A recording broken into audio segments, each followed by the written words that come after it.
తెలంగాణలో ఇక్కడ ఏ ఎక్కడ చూసినా ఏం చూసినా దోసిట్లా ఏ పేపర్ చూసినా మీరు చూడండి వర్షాల పోతే ఎక్కడ చూసినా దోసిట్లా ఒక తల్లి అయితే చేతులలా పట్టు పట్టుకుని ఉంటే అసలు కళ్ళకెళ్ళి నీళ్ళు ఇంకలాగా ఏడుస్తారేమో అన్నట్టు అనిపిస్తుంది టీవీలో చూస్తారు విషయాలు. మనం ముఖ్య గువాయిగా తింటున్నామంటే కేవలం మీ అందరూ రైతులే ఉంటాయి కదా. ఇలా పాలకు తింటున్నారు కూడా రేవంత్ రెడ్డి పెద్ద వ్యవసాయం చేయమని నాడు లేకుండా మోడీ వ్యవసాయం చేయమన్నాడు. ఆయన మంత్రి మండలి వ్యవసాయం చేస్తున్నారు. మీరు పండిస్తారా తినేది.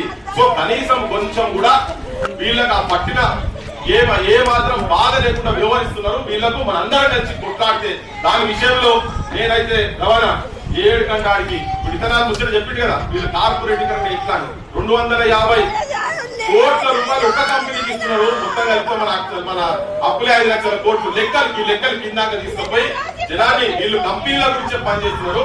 రైతులు తిరగబడకుండా రైతులకు వాస్తవాలు తెలియకుండా ఉంటే మళ్ళా కూడా శవాల జాతర అయితే తెలంగాణలో ఈ శవాల జాతర కాకుండా ఉండాలంటే ప్రశ్నించాల్సిన అవసరం ఉన్నది. Data speaks. ఆ డేటా పట్టుకొని కింది దాకా జనం దగ్గరికి పోదాం. ఏం నష్టం జరుగుతున్నది, ఎవరి వైఖరి ఏంటిది, రైతుల పట్ల వీళ్ళు నిజంగా ప్రేమ ఉన్నదా, భారతదేశం పట్ల ప్రేమ ఉన్నదా, లేకపోతే కేవలం వీళ్ళు కాంట్రాక్ట్ల గురించి వీళ్ళు దొంగ సొమ్ము కాపాడుకుంటే పదవులకు వస్తున్నారు అనేది మనం జనానికి చెప్పి ఐకమత్యం కొట్లాడితేనే సమస్యలు పరిష్కారం అయితే. వీళ్ళందరూ ఒకటే వేషాలు మారుస్తున్నారంటే ఈ గవర్నమెంట్ పోయి ఆ గవర్నమెంట్ వీళ్ళందరూ ఒకటే.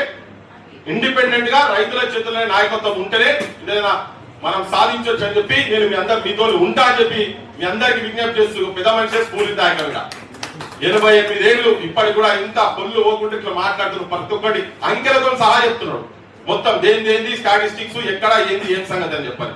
ఇవన్నీ జనం లోపలి కనుక తీసుకోపోతే మనం అద్భుతమైన ఉద్యమాన్ని నిర్మాణం చేయొచ్చు. బరాబర్ ఇష్యూస్ నేను మాట్లాడతా, ఏ వేదికైనా మాట్లాడతా, స్టాటిస్టిక్స్ తోటి కూడా మాట్లాడతా. నేను మీ ఎంబడున్నా అని చెప్పి చెప్పడానికి రవాణా చెప్పగానే చిన్న మెసేజ్ చెప్పగానే అనేది వేరే మీటింగ్ ఉంటే కూడా క్యాన్సిల్ చేసుకుని నేను ఇక్కడికి వచ్చిన. Thank you so much.